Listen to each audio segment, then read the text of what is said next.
close your eyes and imagine a face, calm, still, waiting to be read. For centuries, people believed the face was more than skin and bone. They thought it was a map, a mirror of the soul. This old practice was called physiognomy. To them, every line, every curve, every shadow on the skin whispered truths about character and destiny. The story begins long ago, in ancient Greece. Aristotle himself wrote that the body reflects the spirit within, just as the lion carries strength in its form, and the deer shows gentleness in its frame. So humans too reveal themselves in their features. A broad forehead might mean wisdom, a strong jaw, courage. The face became a window to the unseen. Far to the east, in China, face reading became an art of its own. Mianxiang, the science of looking at faces. Here, the forehead told of destiny, the eyes revealed spirit, the nose spoke of wealth, and the mouth of love and relationships. To the reader, the face was not random, but it was nature's handwriting, a book written in skin and bone. In the Middle Ages, in Europe, faith and face were tied together. Beauty was linked to goodness, ugliness to sin. Saints were painted with soft, harmonious features, villains with sharp, distorted ones. It was a harsh belief, yet people trusted it. They felt the face could not lie, that the soul always left its trace on the skin. The Renaissance brought new eyes to the subject. Leonardo da Vinci studied faces with endless curiosity. In his sketches, noses were curved, brows were heavy, chins strong or weak. He searched for patterns, for meaning, for ways to capture not only appearance, but spirit. For Leonardo, the art of painting was also the art of reading. Then came the voice of Johann Caspar Lavater, an 18th century pastor. He filled books with portraits, claiming the soul itself drew its picture upon the face. To him, wide foreheads meant intelligence, soft mouths meant kindness, narrow chins meant weakness. His writing spread like wildfire, turning physiognomy into a fashionable subject, whispered about in salons, studied in universities, woven into art and literature. Writers listened, painters listened. Novelists shaped heroes with noble brows, villains with crooked smiles. Artists gave their sitters expressions that seemed to whisper of character.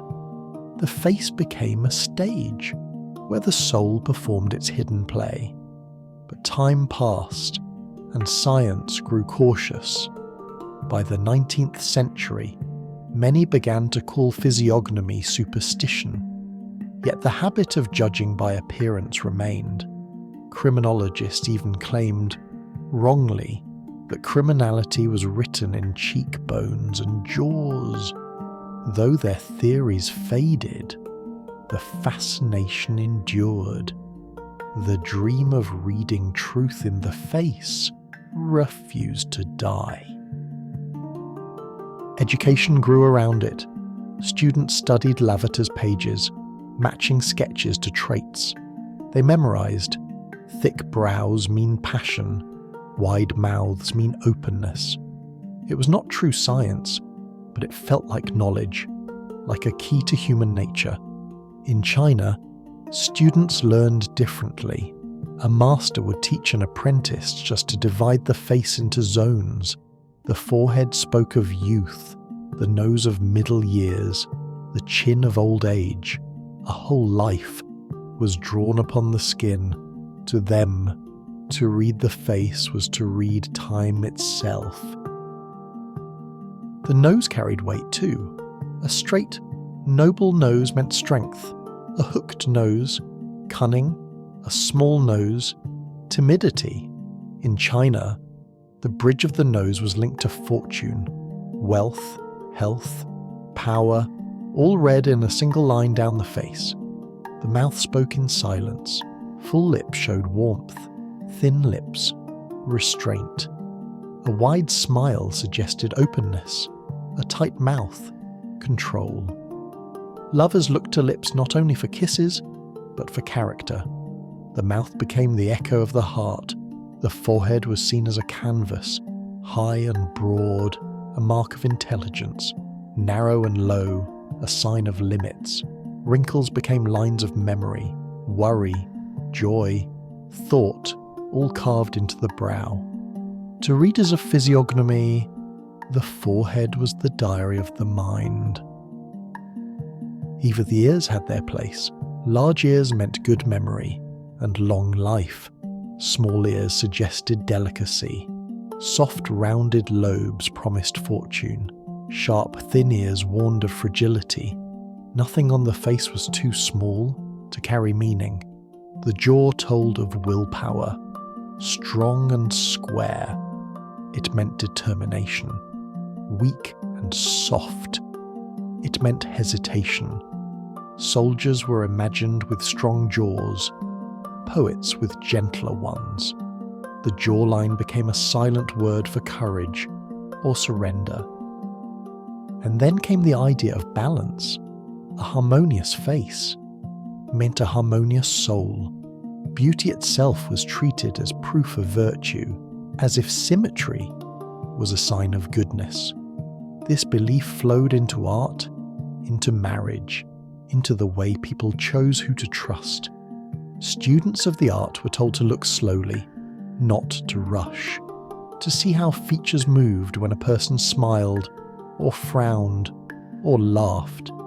The living face, they said, revealed more than the still one. Physiognomy was not only about shape, but about motion. Stories carried the idea forward. Kings chose advisors by the lines of their faces.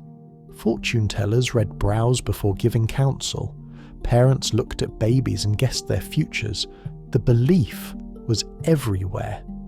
That destiny was written on the face. Even today, echoes remain. We still say a kind smile, honest eyes, a cruel mouth. In films, villains still wear sharp features, heroes gentle ones. We may not call it physiognomy, but the habit lingers. We still read the face, even if only in story. In the 19th century, physiognomy blurred with phrenology, the study of skulls. Together, they created false claims of intelligence and morality. Though discredited, they influenced law, medicine, society. They remind us how strong the desire is to see truth. Some used it as entertainment. Charlatans read faces on stage, turning mystery into show. They guessed at destinies for coins, making crowds laugh and wonder. Though shallow, these shows kept the old art alive, turning belief into spectacle. For others, physiognomy brought comfort, to think that kindness left marks of beauty, that a smile meant a good heart, gave them hope. It offered rules for trust, a way to choose friends, to feel that life was not random, but ordered. Faces tell stories anyway. Wrinkles speak of laughter. Eyes shine with sadness or joy. Lips tremble with unspoken words. Even without physiognomy, we read faces every day, searching for truth, connection, meaning. Modern science explains it differently. Our brains judge faces instantly. In less than a second, we decide trust, danger, openness. Physiognomy gave structure to this instinct. Even if its answers were false, the habit came from deep within us. In literature, physiognomy lives on. Heroes drawn with clear eyes, villains with scars, wise elders with broad brows. The old ideas shape characters, shaping how we imagine good and evil. Old beliefs still whisper in our stories. Today, physiognomy is history, a reminder of how we searched for certainty in uncertain times.